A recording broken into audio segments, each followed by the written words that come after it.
Hello friends, नमस्कार. मी जयश्री. माझ्या first ब्लॉगमध्ये तुमचं मनापासून स्वागत करत आहे. मी साफसफाई करत आहे. हा रूम मी रेंटवर घेतले आहे आणि आता सामान टाकणार आहे.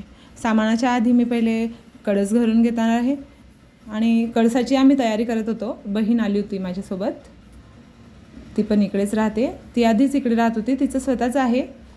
मला इकडे रेंटवर हा रूम केला आहे मी आणि आता आम्ही कळस भरणार आहोत. इकडे साफसफाई होऊन गेलेली होती थोडी, आधी आम्ही करून गेलेलो होतो. हा माझ्या बहिणीचा मुलगा आहे, तो त्याचं मम्मी सुरूच असते मागे. हा कळस आम्ही दरवाजाची पूजा करून मुलीच्या डोक्यावरती घेऊन आणणार होतो आणि इकडे मुलांच्या शिक्षणामुळे आम्हाला हा रूम करावा लागला. पण चला, आपण दरवाजाची पूजा वगैरे करून चौकटाची पूजा करायची, मग येऊ कळस घेऊन आत. हे मी चौकटची पूजा करत आहे. स्वस्तिक वगैरे काढून घेते आणि हळदी कुंकाने त्याची पूजा वगैरे करून घेते. अक्षत, हळदी कुंकू, काही एक दोन असे फूल आणि छोटीशी आम्ही मिठाई. खालीच किराणा स्टोअर आहे रूम मालकांचंच, तर तिथून आम्ही छोटेसे सोनपापडी घेऊन आलो होतो. हे खाली सर्व वातावरण रोडावर टचच घर होतं, तिथंच आम्ही घेतलं. म्हटलं मुलांना पण सोयीस्कर पडेल, व्हॅन वगैरे काही रिक्षा जे पण आपल्याला लावता येईल. हे आम्ही कळसाची स्थापना केली. माझी मुलगी आणि मी होती. माझ्या मुलीचं नाव खुशी आहे, म्हणजे साक्षी नाव आहे शाळेत, तर पण आम्ही खुशी म्हणतो. आणि ही कळसाची मी पूजा करत आहे. तुमच्याकडे पण करतात का कळसाची अशी पूजा? जर रेंटचं घर असलं तरीसुद्धा, स्वतःच्या घरात तर सर्वच करतात, रेंटच्या घरामध्ये पण तुम्ही कधी कळस पूजा करतात का? तुमच्याकडे करतात का? आणि कोणाचं ना कोणाचं तर रेंटचं घर असेलच ना, तर कमेंटमध्ये नक्की सांगा.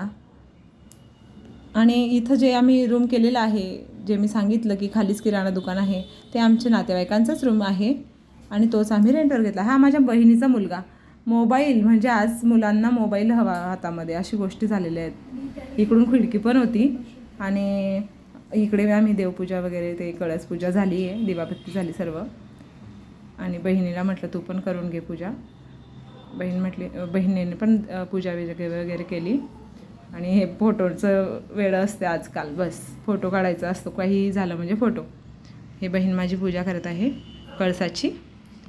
आणि बहिणीचा मुलगा म्हणजे मी शूट घेत होती ना मुलगी, तर त्याचं म्हणणं होतं मी पण शूट घेतो असं म्हणत होता.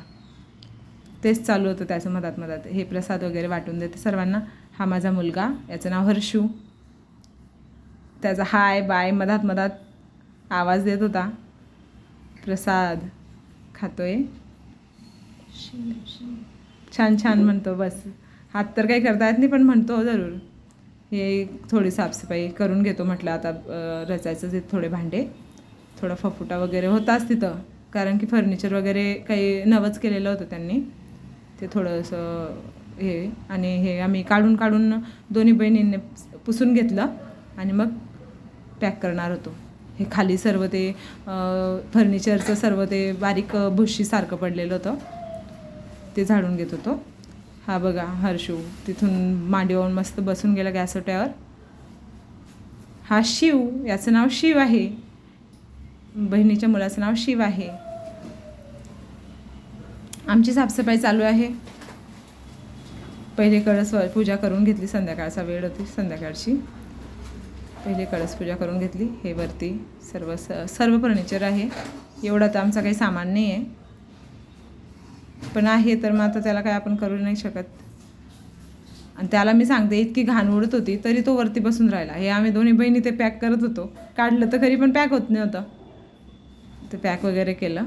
हे बघा सर्व घाण झालेली आहे आणि तो तिथंच हे करत होता. मी त्याला खूप रागवलं, पण तो काही ऐकत नाही होता आणि जा म्हटलं बाहेर थोडा.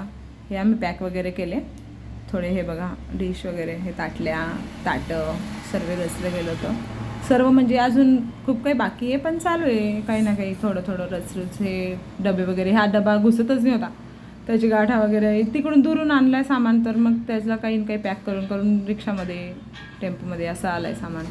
हे मी पॅक केले, थोडे डबे वगैरे रचले. ही माझी बहीण ज्योती तिचं नाव आहे. ती डबे वगैरे खोलून बघत होती काय आहे, जिथं बघावं तिथं कपडेच. चला तर मग आता सर्व आपलं झालं होतं. दरवाजा वगैरे बंद केला. हातात तुम्हाला कपांचा ट्रे दिसला असेल. रूम मालिक मी सांगितलं ना नातेवाईकात आहे, त्यांनी चहा पाठवली होती. जाता जाता पहिले त्यांना ट्रे देऊन देते आणि मग जाते बहिणीच्या घरी. तिचं घर काही जास्त लांब नाही आहे आमच्या रूमपासून आणि आली आहे तिच्या घरी. भेटू नेक्स्ट ब्लॉगमध्ये. आणि रस्त्याने मला शूट घ्यायची आठवणच नाही. व्हिडिओ आवडल्यास लाईक शेअर सबस्क्राईब करायला विसरू नका.